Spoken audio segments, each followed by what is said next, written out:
아버지 무슨 일 있으세요? 요즘에 누가 나를 자꾸 쳐다보는 것 같아요.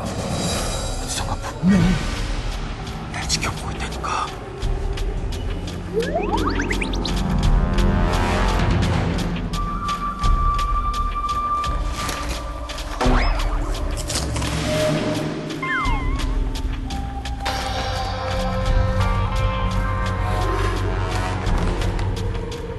여보세요?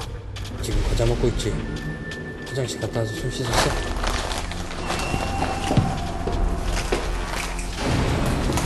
누구냐 넌? 왜 봐? 왜? 뭐 때문에 봐? 뭐? 어째?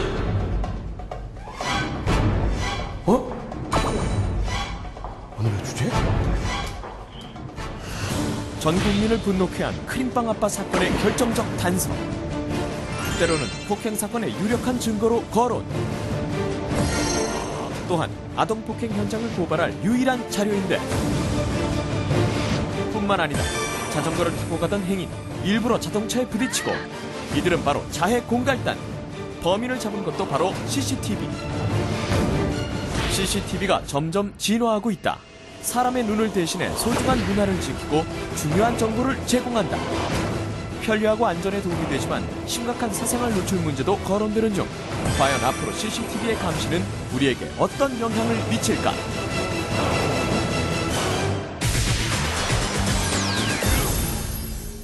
오늘의 주제 CCTV. 요즘 정말 CCTV 설치 안 된 곳을 찾기가 힘들 정도로 여기도 CCTV, 저기도 CCTV, 여기 스튜디오만 해도 CCTV가 이거 맞죠? 국가인권위원회에 따르면요, 우리나라 시민은 하루에 평균 83회나 CCTV에 노출이 된다고 합니다. 83회.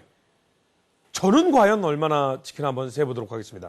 일단 집에서 나오면 복도에 CCTV가 있고, 엘리베이터에 CCTV가 있고, 주차장에 CCTV 있고, 자동차 도로에 오는 길에 CCTV 있고, 밥 먹는 데에도 있고, 커피숍에도 있고. 와, 끝도 없습니다. 화장실 빼고는 다 있는 것 같다, 뭐 이런 생각이 좀 드는데요. 보안업계가 주관하는 국내 CCTV 설치 개수는 약 450만 대라고 합니다. 엄청나죠?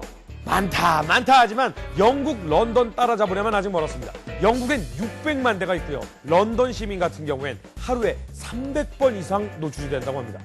야, 이건 뭐? 가다가 이렇게 코파다가 CCTV! 방구 이렇게 끼다가 CCTV! 이러지 않을까? 휴대폰, TV 이런 거 빼고는 우리와 가장 가까이 있는 IT 기기가 아닐까, 뭐 이런 생각이 좀 듭니다. 그런데 그 개수가 늘어나는 만큼 신기하고 특이한 CCTV도 늘어난다는 사실 아십니까? 핫 이슈에서 준비했습니다. 세상에 이런 CCTV가, 말하는 CCTV가 있다. 경북 고령군에 있는 이 CCTV는요, 15m 이내에 사람이나 차량이 접근하면 경고 조명이 번쩍 하고 켜지면서 말을 한답니다. 6만 원 이하의 과태료가 부과되오니 쓰레기를 무단 투기하지 맙시다. 이렇게 말이죠. 요 CCTV를 설치한 이후로 쓰레기 투기하는 사람들이 눈에 띄게 줄었다니까요. 참 기특한 CCTV가 아닌가라는 생각이 듭니다. CCTV 설치하는 게 어려울 거라고 생각하시는 분들 많으시죠. 마트에서 전구를 사다가 끼우듯이요, 설치할 수 있는 CCTV가 있다는데요. 정말 전구처럼 생겼고요. 전구 소켓에 돌려서 끼우기만 하면 된다고 합니다. 설치비는 0원이죠. 왜? 내가 갖다가 그냥 돌려서 끼우면 되니까. 동영상, 사진, 적외선 등 모두 가능하다고 하는데요. 가격은 35만 원이라고 합니다. 조금 가격대가 있지 않나라는 생각이 드는데, 자, 고정되어 있는 CCTV만 보셨다고요? 움직이는 CCTV도 있습니다. 기존 RC카에 카메라를 결합했다고 합니다.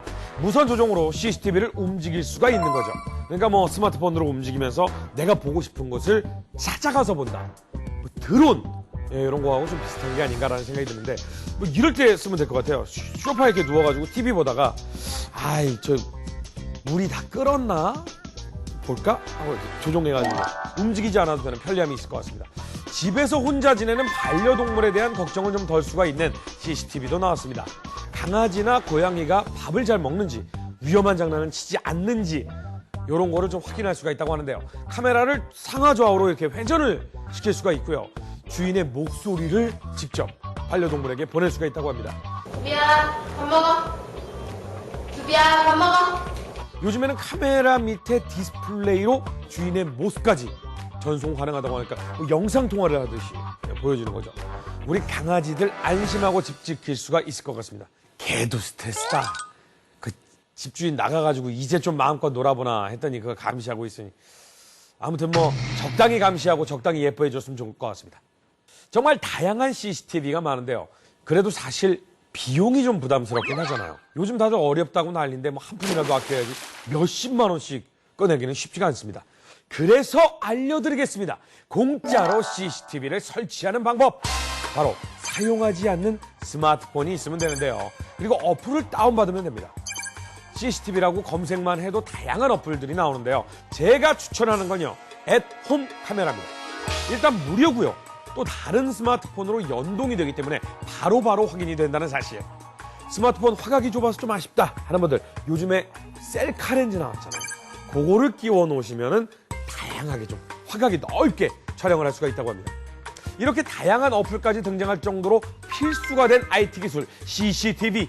이런 기술이 필요 없을 것 같은 곳에서도 CCTV가 톡톡히 활약을 하고 있다고 합니다. 좀 사실 상상이 잘 안 가는데 이곳과 CCTV 과연 어떻게 활약을 하고 있는지 핫이슈에서 직접 찾아가 봤습니다. 문화재를 지키는 똑똑한 CCTV가 있다? 이곳은 서울 종로에 위치한 조계사. 절 안에 들어서자마자 이곳저곳에 설치되어 있는 CCTV가 눈에 들어오는데요. 선물하십시오. 안녕하세요. 네, 반갑습니다. 절 안에 CCTV가 엄청 많은데요. 몇 개나 되나요? 예, 약 한 30개 정도 설치되어 있습니다. 우범 지역과는 거리가 먼 절 안에 이렇게 CCTV를 많이 설치하게 된 이유가 뭘까요? 전통 사찰은 대부분 목조 문화재로 이루어져 있습니다. 그러다 보니 화재에 취약할 수밖에 없습니다. 그래서 사전에 문화재 보호와 도난 방지를 예측 예방할 수 있는 시스템을 갖추게 되었습니다. 겉보기에는 별반 달라 보이지 않는데 알고 보면 참 똑똑한 녀석이랍니다. 스마트폰으로 실시간 영상 확인이 가능한 이 CCTV. 덕분에 올해 초 사찰로 침입하는 괴한의 움직임을 감지했답니다. 지금 보시는 화면은 실제 2015년 2월 15일 날 종로 금선사에 도둑이 침입하는 그 모습이고요. 지금 저희 시스템에서 그 불전함을 뒤지는 도둑을 감시해서 음성으로 경고를 해서 퇴치하는 상황입니다.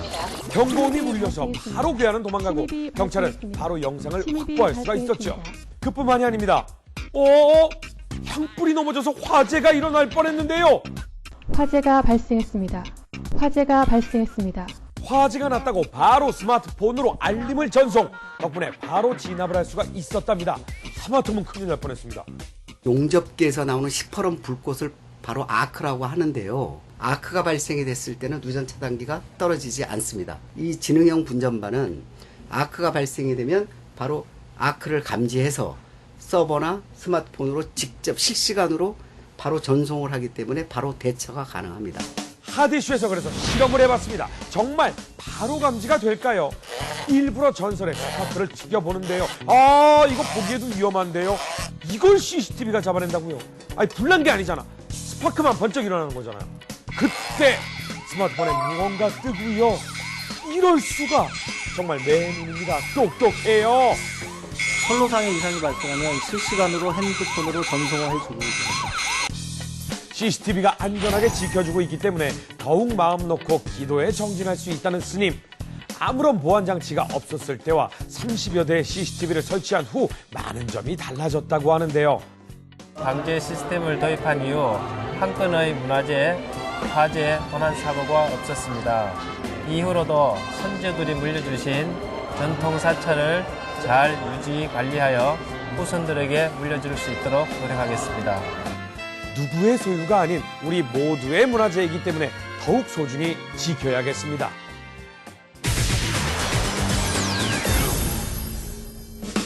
정말 사람이 못하는 일을 CCTV가 하고 있지 않나.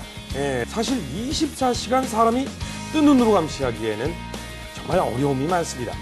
지금부터 전문가를 모시고 더 자세히 한번 이야기를 나눠보도록 하겠습니다. 안녕하세요. 반갑습니다. 안녕하십니까. CCTV가 정말 다양한 곳에 쓰이고 있는데요. 근데 이 CCTV가 어떻게 촬영이 되고 24시간 동안 켜 있을 수 있는 그 작동 원리가 좀 궁금하거든요. 네. CCTV는 보안 목적으로 사용하고 있는 녹화형 카메라입니다. 그래서 24시간 항상 작동을 해야 되기 때문에 전원을 공급하는 케이블이 같이 연결이 되고요. 네. 또 MVR이라고 하는 녹화 장치에 영상을 저장하기 위해서 네트워크 케이블 같이 연결이 되어 있습니다. 네. 또 최근에는 이제 기술이 발전하면서 FHD급 이상의 선명한 화질을 또 저장도 할 수 있고 또 와이파이나 LTE 같은 그런 무선 통신 방식으로 영상을 전송하기도 합니다. 아, 그렇군요. 네. CCTV 종류가 점점 더 다양해지는 것 같은데 지금 제 앞에 이제 다양한 CCTV가 놓여 있습니다. 네, 지금 저 앞 맨 오른쪽에 보이시는 거는 명패. 예, 저희 가정용으로 개발된 카메라입니다. 그래서 홈카메라라고 해서 아, 이거 탁상시계처럼. 예. 탁상에 올려놓는 용도로 이거 사용을 하고요. 부인분들이 남편 감시하려고. 아, 뭐 그렇지는 않습니다. 또 방범기기랑 연동을 해서 이제 네네. 리모컨 기능도 같이 제공을 해주고 있고요. 예. 그다음에 이제 앞에 이런 동그란 타입 이거 많이 같은 봤어요. 경우는 예, 상점 같은 데서 주로 많이 사용하는 네. 것들이고요. FHD급 고해상도 영상도 전송을 해주고 네. 또 최근에는 이제 야간에서도 선명한 영상을 보기 위해서 IR 조명이라고 하는 적외선 조명들이 가창치가 아, 그 초록색으로 나오는 화면. 초록색은 아니고 적색으로 나옵니다. 적색으로 나오군요. 지금 여기 YTN 스튜디오 내에도 이제 CCTV가 설치가 되어 있다고 하는데 어떤 것들인가요, 이게? 네, 지금 저쪽에 PTZ 네네. 카메라라고 하는 원하는 곳으로 카메라를 조작해서 저기 이렇게 돌아가는군요. 네. 위아래로도 움직이고. 상하 좌우로도 움직이고 또 원하는 것을 확대해서 볼 수 있게 줌도 줌 장착되어 기능이 있고. 있어요? 예. 그러면 저거를 보통 이제 저희가 스마트폰으로도 확인할 수가 있다는 거잖아요. 네, 스마트폰으로도 확인 가능하고요. 그러니까 저게 이게 스마트폰에 저 화면이 나오고 있다는 거죠. 네네. 지금 저희 뭐 우리 작가도 보이고 감독님들도 보이고, 예. 조명 기구들도 보이고. 화질이 줌이 엄청 많이 되네. 네. 망원 렌즈인데 이 정도면. 오, 엄청나군요. 되게 뿌듯해하시는 것 같습니다. 이제는 정말 CCTV가 생활 밀착형이 되었다 해도 과언이 아닌 것 같은데 가장 큰 장점 CCTV는 역시 범죄 예방과 뭐 검증, 범인 색출 뭐 이런 게 아닐까 싶은데 그 외에도 장점이 좀 있을까요? 네, 기존의 CCTV는 이제 주로 녹화된 영상을 활용해서 범죄 증거 자료로 이용되는 게 많았었는데요.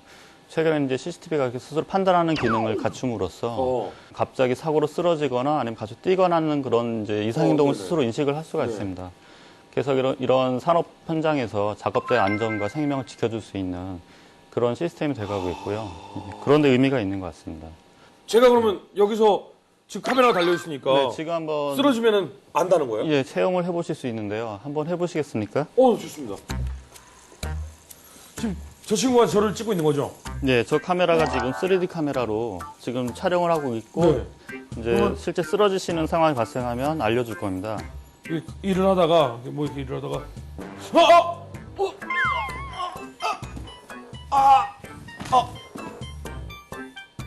네, 지금 쓰러짐 이벤트가 발생을 했고요. 찾았어요? 네.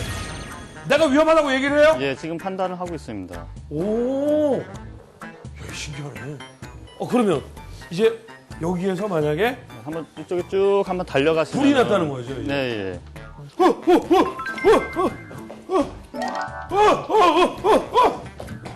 찾았어요? 찾았다!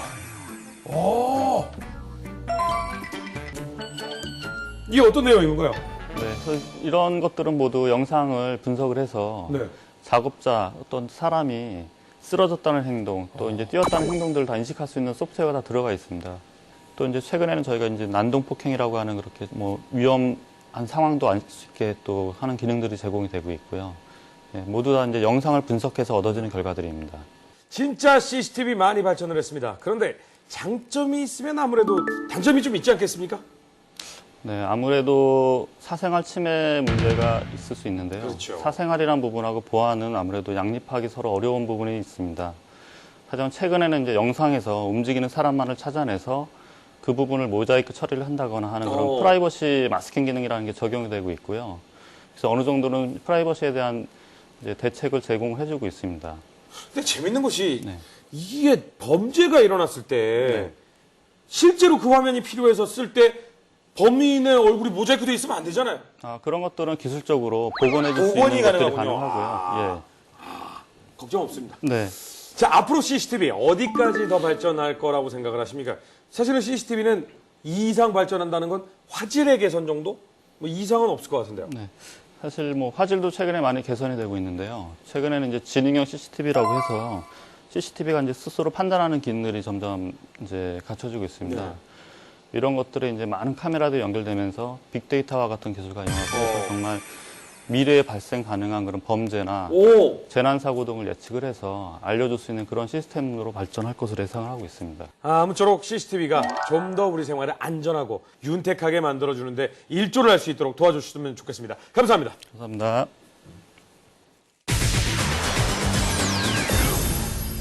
네, 오늘 제 3회 눈 CCTV에 대해 알아봤는데요. 앞으로 CCTV가 점점 더 좋아지고 작아지고 할 텐데요. 뭐 다들 뭐 CCTV 하나쯤은 어딘가에 하나씩 달고 다니는 거 아닌가 뭐 이런 생각이 드는데 진짜 어디 가서 뭐 농담이나 거짓말, 뭐 누구 험담 뭐 이런 건 절대 하면 안 되겠어요.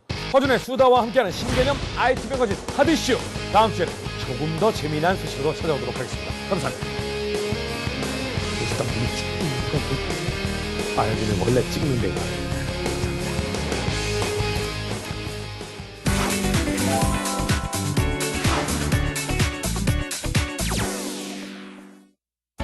안녕하세요. 생활 속 숨겨진 과학을 찾아 파헤치는 YTN 사이언스통의 고유경입니다.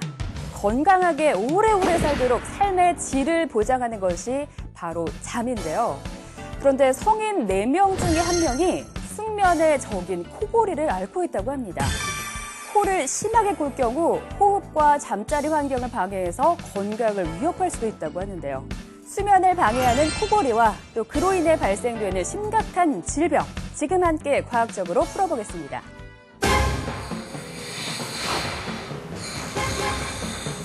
야심한 시간, 정적을 깨우는 무시무시한 소리가 들리는데요.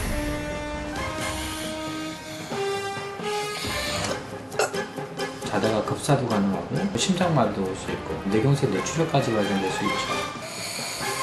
방치 시 사망까지 이를 수 있는 비상신호 코골이. 오늘 파헤쳐봅니다. 수면의 과학, 한밤의 산소도둑. 서울 목동의 한 가정집. 밝을 땐 아이와 놀아주는 평범한 아빠지만 밤만 되면 극심한 코골이 때문에 걱정이라는 이동건 씨. 자고 일어나도 잔 것 같지도 않고 좀 개운하지도 않아요. 코 고는 소리가 너무 심해서 애기도 깨서 막 울거든요. 같이 나와서 거실에서 자고 싶고 좀 심각한 것 같아요. 매일 밤 시작되는 악몽. 천장까지 울리는 굉음 때문에 아내는 오늘도 잠을 못 이룹니다.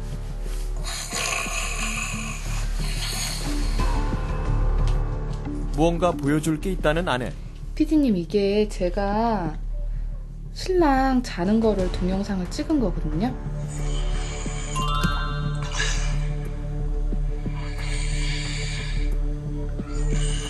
매일매일 365일 이렇게 골아요. 진짜 걱정돼요. 심각한 코골이에서 벗어나기 위해 병원을 찾은 이동건 씨. 그를 깨우는 코골이, 그 증상을 파악하기 위해 내시경부터 뇌파 검사까지 꼼꼼히 준비 중인데요. 평상시에 코를 많이 골아가지고 항상 걱정했거든요. 근데 막상 와서 검사를 해보려고 하니까 좀 긴장도 많이 되고 결과가 안 좋으면 어떨까 좀 걱정도 되네요. 정확한 진단을 위해 실제로 밤부터 다음날 아침까지 수면 상태를 관찰했는데요. 역시 코를 골다가 주기적으로 약 10초간 호흡이 정지된 모습을 발견할 수 있었습니다. 과연 결과는 어떻게 나왔을까요?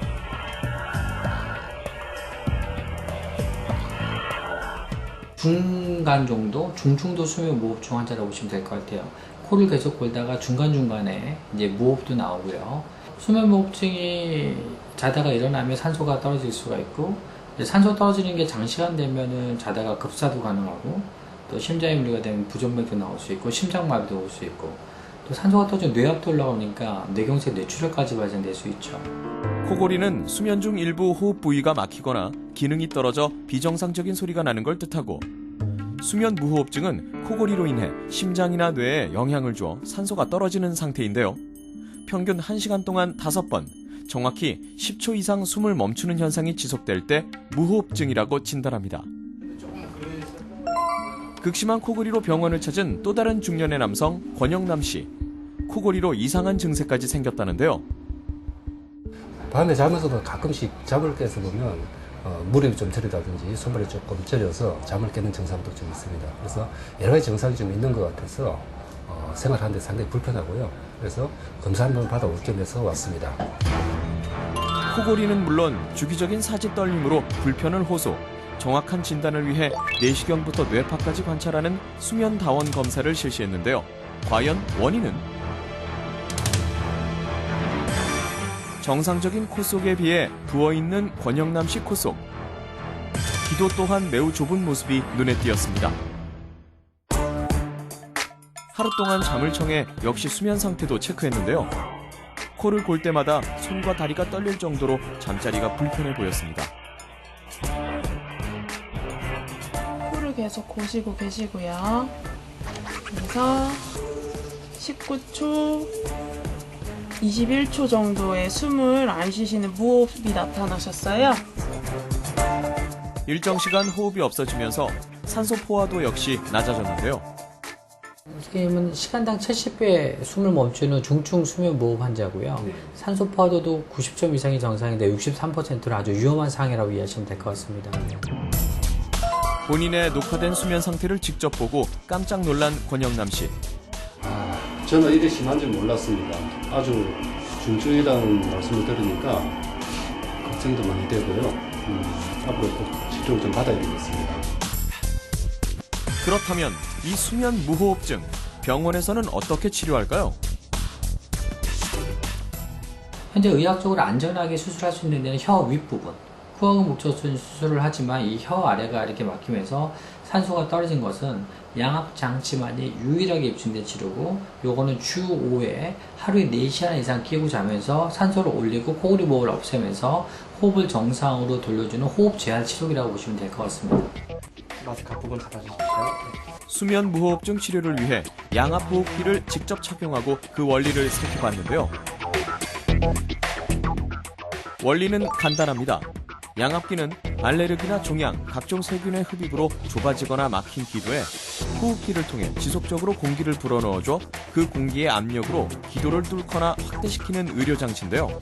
이로써 호흡의 흐름을 원활하게 도와줍니다.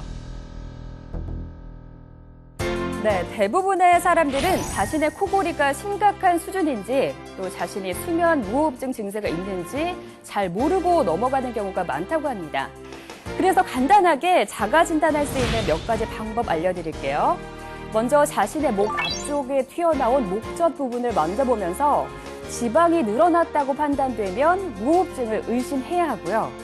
텔레비전 시청이나 독서 혹은 운전 시 수시로 졸음이 밀려오거나 아침에 일어났을 때 두통이나 현기증이 있는 경우, 또 과체중이거나 혈압이 높은 경우, 낮에도 피로감을 자주 느끼고 숨이 자주 차는 경우, 이 중에 3가지 정도만 해당돼도 수면 무호흡증을 의심해야 한다는데요. 그럼 이 코골이와 수면 무호흡증을 실생활에서 예방하는 방법은 없을까요? 몇 가지 팁 함께 살펴볼게요. 방치 시 노화를 촉진시키고 수면까지 단축시키는 위험한 병, 코골이와 수면 무호흡증. 사전에 어떻게 예방할까요? 첫 번째, 옆으로 누워 잘 것. 심한 코골이 환자의 경우 반듯한 자세보다 옆으로 누워 자는 것이 더 효과적이라는데요. 그래서 직접 실험을 진행. 반드시 잘 때는 코골이 소음이 무려 70데시벨. 옆으로 잘 땐 소음이 낮아졌는데요. 옆으로 돌아 누워 주무시면 혀 압박이 훨씬 덜 하거든요. 그래서 기도가 훨씬 덜 눌리기 때문에 코골이나 무호흡에 훨씬 효과가 좋습니다. 코골이와 수면 무호흡증 두 번째 예방법. 되도록이면 금주를 실천할 것. 세 번째는 적절한 체중을 유지할 것. 비만의 경우 지방이 늘어나 기도가 좁아질 수 있기 때문에 꾸준한 운동으로 표준 체중을 유지해야 좋습니다. 알코올이 근육을 저하시키기 때문에 혀가 뒤로 말려서 기도가 더 막히고요. 호흡 부족도 기능이 떨어지기 때문에 호흡 박자 맞추기 어렵습니다. 음주 횟수를 줄여야 될 것 같고요. 그다음에 체중이 불면 무호흡이 악화되니까 체중 관리 잘 했으면 좋을 것 같고요. 그 다음 팁. 적정한 습도를 유지할 것. 입과 코의 점막이 건조하면 코골이 소리가 더 심해져 수면을 방해하므로 침실의 습도를 높여 코를 촉촉하게 해주는 것이 좋고요. 또 지나치게 높은 베개는 수면 시 호흡의 흐름을 방해할 수 있기 때문에 평소 낮은 베개를 사용하는 습관을 실천합니다. 코골이나 무호흡증으로 잠이 방해될 경우 피로와 두통을 느끼고 판단력 등 인지 능력이 떨어지기가 쉽고요.